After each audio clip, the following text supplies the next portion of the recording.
get my new phone soon. Fingers crossed that it's a good one. The one I'm recording on is an older phone. Like really old.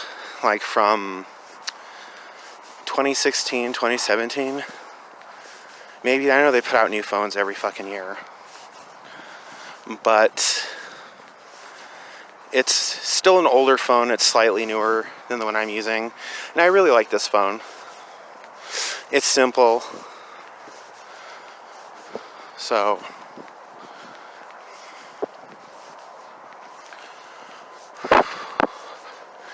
going out to the 7-Eleven to get me something to drink on this chilly February night.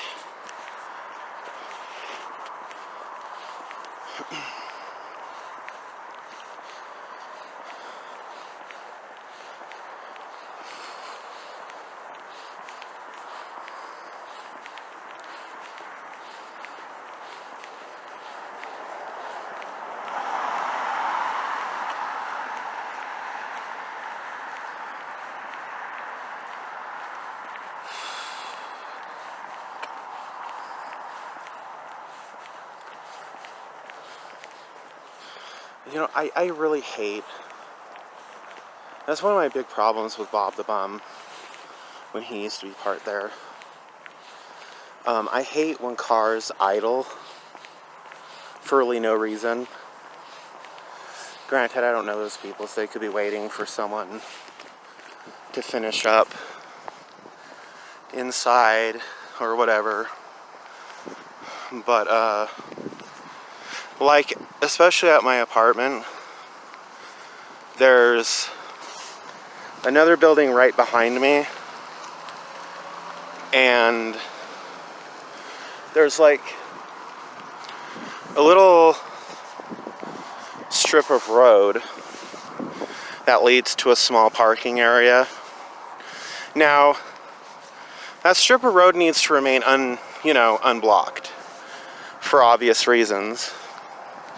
Because you need your car to be able to drive through and get to your spot. Oh my god, isn't that pretty? Look at that. Look at the lighting in the church. Isn't that pretty? The glass in the windows all illuminated. That is so pretty. Ew, what the fuck?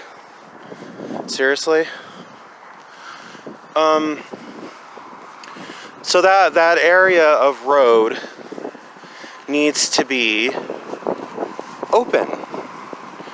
So when a car is coming, which is a tenant, a resident, they can get through and park in their spot. Now, I've been noticing a big fucking truck, and it's always a truck. Cars do make idling sounds. The vibrations from them aren't as terrible as these big fucking trucks. And it was sitting there, idling for a good probably almost 10 minutes. My window is right there. There are two windows right there facing that parking. You know, it's not even a parking spot. It's literally just a strip of road that you're supposed to keep going and not block in any way. So this fucking truck, don't know the make and model. It's actually kind of like that one there. It's kind of like that one there in Taco Bell. I don't want to draw attention because they might think, why is he filming me? It was kind of like that one. It's a black truck. And aside, apart from the noise, because you hear from the idling. And it's putting out CO2 emissions, smog. The whole time it's sitting there fucking idling. Waiting for the fucking person inside to finish, I assuming, grabbing their shit for the night so they can go stay the night at their house. Or maybe they're taking them to work. I don't know. For one, it is so fucking inconsiderate. But I notice a lot of car people, car owners, just like dog owners, they go hand in hand, folks, are inconsiderate. They don't fucking care. They have this rules for you, but not rules for me. So dog owners, conversely, will look at leash laws and say, well, those laws are just for people who don't have dogs. No, someone actually who owns a dog said that to me once. I couldn't make sense of that. I don't own a dog. You own a dog. However, the leash laws apply to me, but not you. I could not make it make any less sense if I tried. And conversely, car people, like these newly established bike lanes that go all the way through into Sunset, cars constantly dip in and out of them. Or will curb crawl. Like the fucker in Roy this last weekend who was stalking us.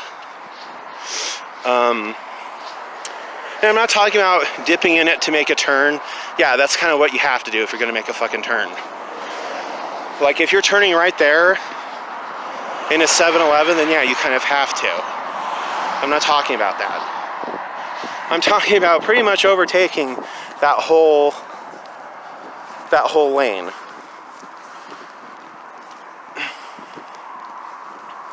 And it's Utah, there's a lot of short dick drivers suffering from Napoleon syndrome.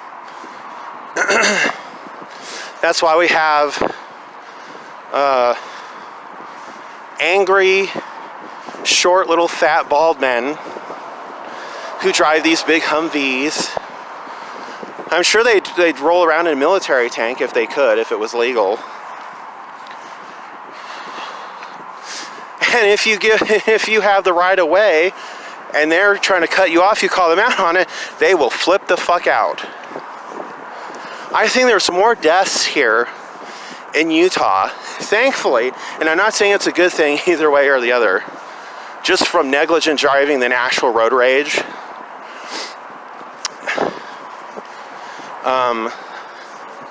From what I've seen, the numbers look like it's basically people speeding, drunk or distracted driving. I hear sirens since living in Roy all the time. If you hear that woo, and like a car zooming down, and it's always on my street. Like maybe not right on my street, but it's in the vicinity, like in the block. Like maybe 1 or 2 streets down. I can hear that.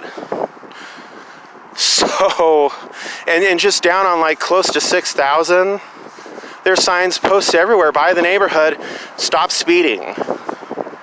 People don't fucking care. They still speed. And also, what happened to the schools when you're in the car queue to pick up your kids? You're not supposed to be sitting there with your car fucking idling, but people still do it because I see it all the time. Whenever life puts me in the place where I need to be around a school, there's that abandoned house.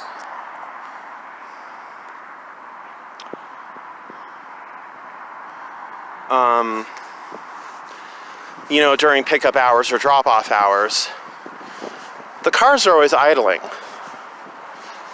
Always idling. See, they didn't have these pick-up and drop-off queue areas when I was a kid going to school. And I might not have had to walk up 3 miles, 3 feet of snow both ways, up and down a hill. I did have to walk through snow. and rain and sleet. For a small kid of my stature at that time, I would have considered those to be apocalyptic conditions. I was still out walking in them. So I did not have the privilege of having door-to-door fucking pick up and drop off with an idling fucking car. And also, it's bad for the environment, but people who own cars usually don't care about the environment. And people who claim to own cars, oh, I have a hybrid. I have an electric. Still a fucking car. You don't care about walkable cities. So there's that. So I went in with the intention of getting one of those fridge packs. Apparently they don't sell those anymore, because I didn't see any.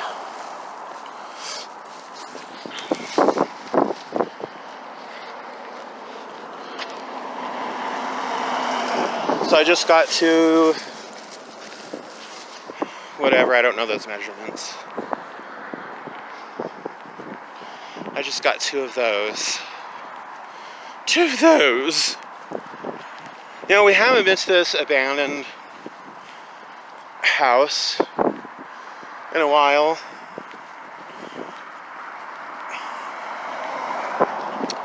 And I'm feeling kind of adventurous tonight.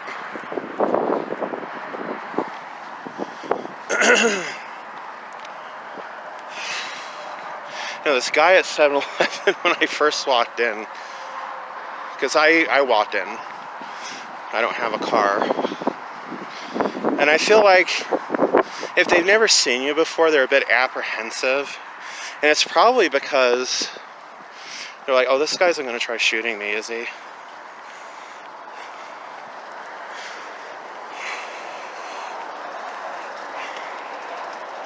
That house still has people in it. This house,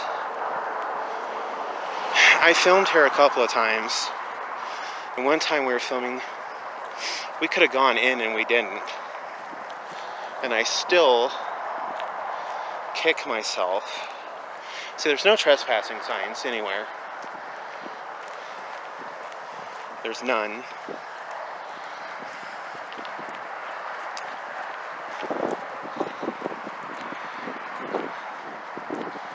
But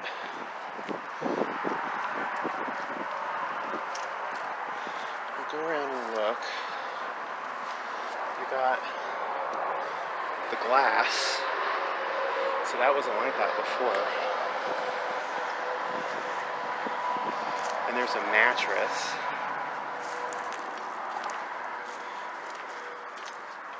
Or maybe it was this. That window's busted.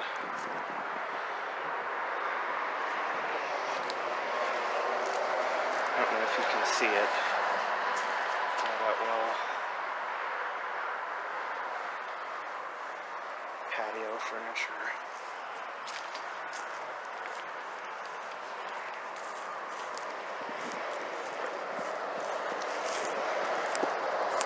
The neighbors have a light on in their trees right over there. Is that like a shed? Oh, fuck.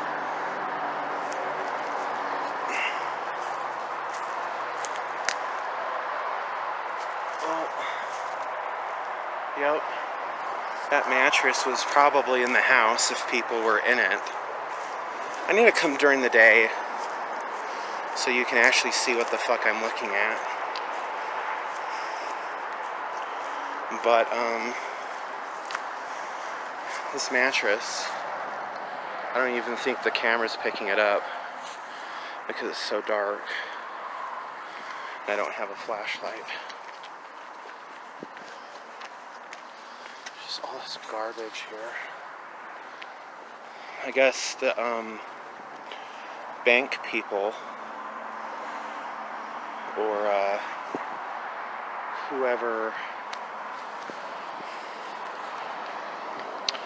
whoever owns it, they came this last summer and because I've never tried going in. I just wanted to see if you could. I've never tried going into the house. They went through and they boarded up all the windows. I find it really funny to go through all the trouble of doing that, because I'm not sure if that house, because that street is pretty much commercial. There's one house left on there that's zoned as residential, because that whole street, this was Main Street, these were all houses down here. Les Schwab, these were houses. Cash Loans, that was probably a house back in the day too, but that was always an Arctic Circle ever since I was a kid in the 90s.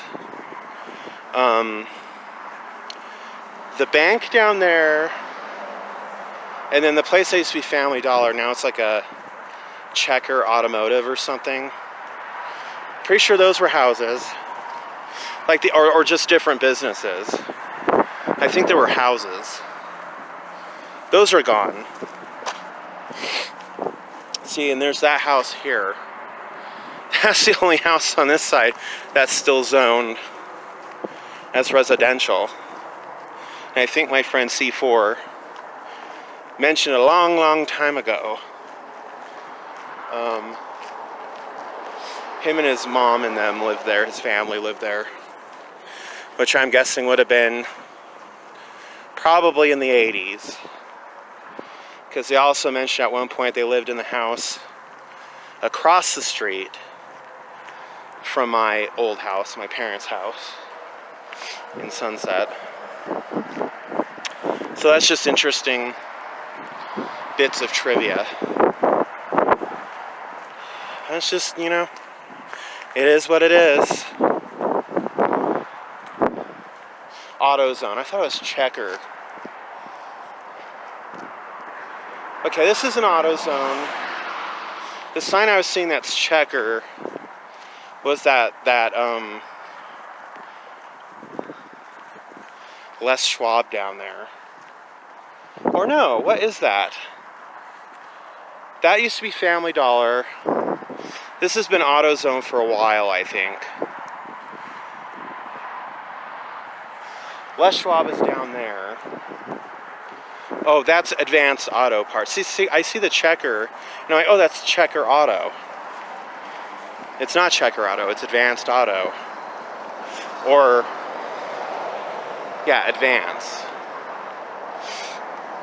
So most of these were, and there are in fact older businesses that used to be here that are gone, that have been gone for close to 20 years now. That used to be a Family Dollar. I've never been in that store. I've been to the one in California, and it's a ghetto as fuck. So, ratchet, ghetto, whatever your choice of terminology. Look, I'm as ghetto as the next person, or I can be.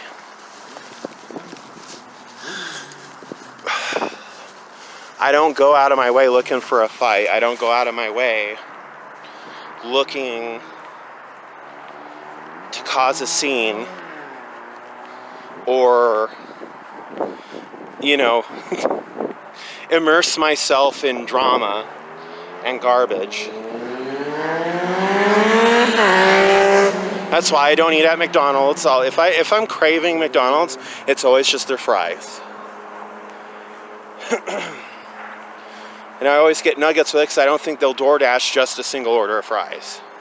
You get fries and a drink, fries and nuggets.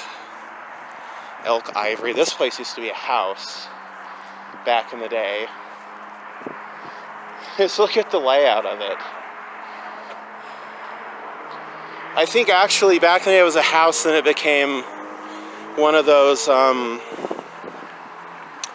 model home, you know, where they show off like the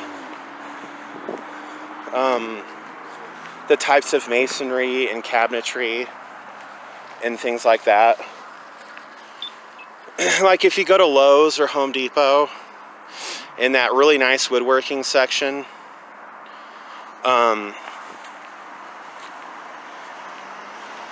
And it always smells nice, like freshly cut wood. And you see like the cabinets, the doors, countertops, things like that. That's what that looks like. It doesn't look like a fucking a jewelry exchange or whatever you call those places, a jewelry parlor to me. What's that place called? Aaron's. They've been around for a long time. Actually, I think that Aaron's was still here 20, 30 some odd years ago.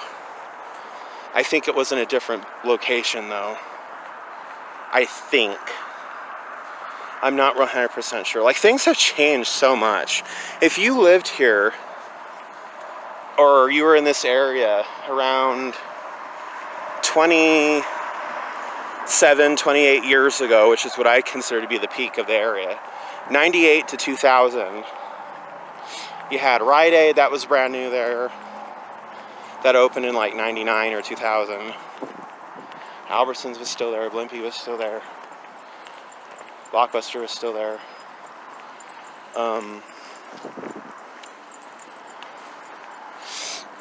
And you came back, you'd be like, what the fuck happened?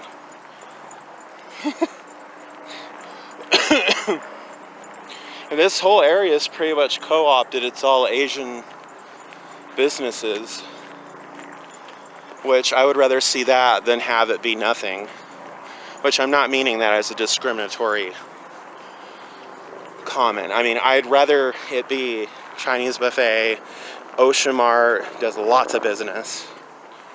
At least it's something instead of a fucking pawn shop. Because I guarantee one or both of them would have been some kind of pawn shop. Like, you can't imagine my disappointment when that Planet Fitness shut down. First was a Ben Franklin Craft, which was a nice place, cheap place to go to get crafting stuff for school or for home or whatever. Becomes a Planet Fitness. Then, because whenever a building gets infested with Spirit Halloween is like, you could refer to it as a hermit crab or a virus. I call it like an infestation. Because, and I know a lot of people say, oh, it wasn't like that when I worked there. Honey, it was like that when I worked there. I know, because all my shifts at Spirit, me, and I can't remember half the girls' names I worked with. Kate was one of them. Oh, God. There was another girl there. She was super young, but she became a manager. I don't want to try to guess her name because I just can't remember her name.